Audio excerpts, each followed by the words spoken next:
So Emma, great to be with you today. I am deeply curious. We do know each other, but I'm deeply curious to know more about where you are now in terms of the amazing work that you are consistently delivering with schools, which I know is making a huge difference to the children, but also, of course, to the adults who are in school with the children.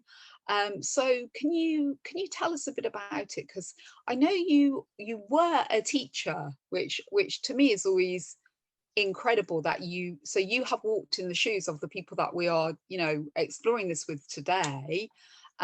Just how difficult it is when you've got that one child or those children in your classroom who, however hard you try, you just can't reach them. So can you kind of walk us through, was a teacher, now I'm a trainer and a consultant? I would love to know more about that.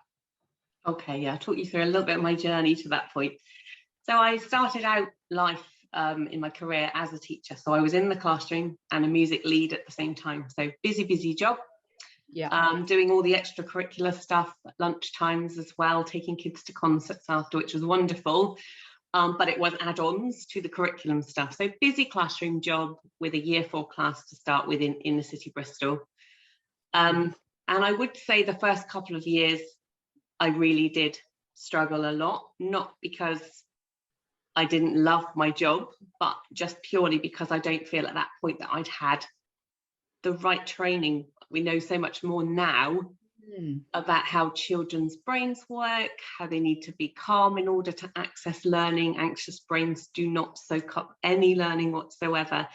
There was a lot of anxiety looking back in my first years of teaching in the classroom, but I didn't sort of see for what it was. Now I know differently. I would so a bit like rabbit in the headlights. I'm going to do this, I'm going to do the best for the children. But a lot of it not really making sense, I guess. Absolutely. And a lot of the things I've been taught were around planning, delivering the curriculum. There were pressures from above to do things the right way in terms of that. Also in terms of discipline. So, it was about behaviour management rather than kind of thinking about what's going on in the classroom, what's the regulation levels like for each of the children. There was kind of none of that speak that I feel much more familiar with now. It was, why aren't they sitting in their seat? They should be sitting in their seat. It pains me to say that's kind of how I thought back then, because I think that's normal. No, you don't know what you don't know, isn't it? There's a great quote by Maya Angelou, something around, you only know what you know until you know what you know. Something is along those lines. Yeah, when you know better, do better. That one. That was it. So what shifted you? So you came out of teaching, and we're on a journey there, learning, which is my experience of working with teachers, is they're always trying to get it and to get that child, the one that, or that cohort of children. So what shifted you from, okay, I'm here, I'm going to do this stuff, to where you are now, which is having a huge body of direct experience combined with a lot of studies of how brains work, particularly when brains and bodies work when there's been any level of high stress in their early childhood, maybe trauma. What has brought you to where you are now? Okay, so that's been through becoming an adoptive parent in a nutshell. I went through a period of, quite a process with my husband in terms of training and kind of preparing for that. Of course, the reality is very different, regardless of how hard you train for things. But we adopted our 2 young children, they were 3 and 4 at the time, 7 years ago this week, funnily enough. And during that 7 years, they were 3 and 4, so they were kind of coming into that age where we were connecting with school. So I reconnected with school, but this time as an adoptive parent, so the other side. So I've been in the classroom and now I'm coming at it from an adoptive parent point of view, and kind of quickly realised there was quite a lot of variability in terms of understanding as to what my children, as adopted children who've experienced early adversity, early trauma, would need from the classroom, from the environment, from the communications that they were coming across, from support with their peers, all sorts of levels. I mean, there's so much I could go on with. It has to be different. It has to be different. You know, myself as a former foster carer, I know that it's no good just assuming at some point that a child who's had a complex or any level of trauma, just any level of trauma, at some point they're going to get it, and they're going to sit nicely in their chair and they're just going to follow the flow and the rules of the setting they're in. They want to, but they can't. And I guess that must be the hardest thing yourself, coming in as an adoptive parent, which I know is, you know, a beautiful driver for what you do, because you've got both sides of it. You're like, I know what it feels like to be that professional in a school who's desperate to get a child the outcomes they just deserve in life. But I also know from living with, raising, loving my children, that you just can't do it in the same way. It's just not going to work. No, absolutely. It does require quite a different approach, a very different approach to the one that I was initially trained in. And I know it's really, really hard for the teachers, for the support staff, the wider team in schools. So that's everybody who's supporting children, when they're really wanting to do the best that they possibly can for these children. And it takes its toll, doesn't it, Emma? I know that you know this so well from the inside out, that as that person who turns up every day with obviously big pressure from the top down, as we know there is for everybody, right from the very top all the way through, to bring children to their fullest potential, to not let what has happened to them early on in their lives dictate everything and ruin everything in a sense.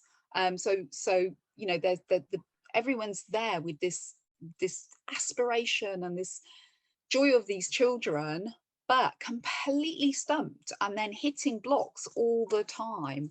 And I always remember once when I was doing a presentation to a whole room full of education staff, and I said, okay, put your hand up, anyone here who knows anyone in education who, when the holidays hit, doesn't get sick in the first week.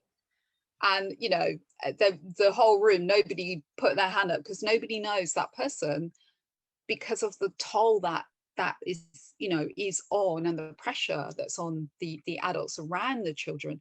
And that's what I love about your work, is that you stand very much in that space, because you know what it feels like, you know, and you know that will then improve the outcomes for the children. Yeah, and I think when it comes to my training, I'm really, really mindful of that. And when I design my training, or when I go into schools and I deliver my training, it is very much with the adult in the room who's managing everything and juggling everything and trying to manage expectations, but at the same time not at the detriment of themselves, and certainly not the detriment of the children around them. And it's about doing things in a really practical way. So what my training aims to do is to give teachers things that they can take into the classroom and start doing right away, that they don't have to take off and see as a whole other, you know, exercise on top of everything else that they're going to somehow have time to do. We all know that teaching staff do not have extra time to be doing lots of extra things. So it's about being practical. It's about seeing things in a slightly different way, maybe reframing things, which is a really important part of the training that we do, or how I work with schools. And just kind of flipping things on their head a little bit, making life easier for ourselves, essentially, at the end of the day. And taking pressure off ourselves is a biggie. Not easy to do, but it's kind of, sometimes we need to give ourselves permission to do that, and actually letting go a bit does really help everybody. Yes. No, I think that's a great note to kind of sign off on, because I know, you know, having been working in the field with childhood trauma for very old, a very long time, that there's an awful lot of stuff out there now that gives people information and understanding and the science and all the rest of it, which is important. You know, I would never have understood it the way I do if I hadn't got some grip on the science. But the most important thing is exactly what you're talking about. Okay, so now I get it, and now my heart is really moved by what this child has been through. What the hell do I do? And don't make it hard for me, because I'm already overwhelmed. So for me, you know, the added joy and benefit of what you do is you know what it feels like to be that professional. You know what the children needs, and you're very, very good at just making it, here's a simple thing you can do. And it not only will it benefit that child or those children, it benefits all the children and of course the adults. So for me, it's like a big, you know, complete no resistance, no brainer to have you in, because you bring everything. You bring everything. No pressure, Emma, but you really do. I know you. I know your work and your integrity, and that you're just there to go, this is it, and this is how we make it easier for everyone, which you know, is incredible.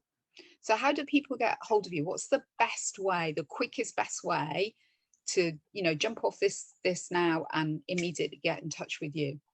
It's probably easiest to go through my website. So it's my name, so www.emmaspillane.co.uk, and that's Spillane, because everyone always asks. Yes, I would never have known if I hadn't seen it. Brilliant. Oh, well, it's great to be with you, Emma. And I'm so glad that you are here, that you've got all your knowledge, you've got all your clarity and your tools, and that you're holding everyone at the center of it. So it's a pleasure to be with you. Thanks, Jane. Thank you for your support as well. No worries.